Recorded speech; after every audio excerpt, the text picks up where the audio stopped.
Matter. Abilene resident Nico Nance says he's never been afraid to speak his mind. He met with K-Texas Monday, sitting at a picnic table at Scarborough Park, about this picture he posted on Facebook June 13th. He was at a local bar wearing a T-shirt that read, "White Lives Matter Too." Later that night, in the back parking lot of an Abilene bar, he claims several black men jumped him after seeing his T-shirt. And that's your blood? Yes, sir. Nance claims he was punched and thrown to the ground.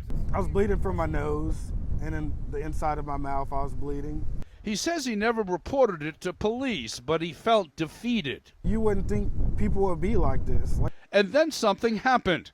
That Facebook post went viral with thousands of shares and likes, hundreds of comments, some good, some not so good, from all over the United States. He said he had the shirt made to spread his own personal message, that we are all equal. And I wanted to show my support for other cultures also that are supporting us, because that's the only way you'll be a union. He said the recent riots and violent protests around the nation have had an effect on him.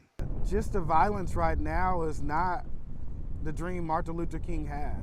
Nance is a father of one, 30 years young, and supports the Black Lives Matter movement. I asked him if he would wear that T-shirt again. I definitely will. I definitely will, because I stand for something bigger. John Rapolo, K-Texas News.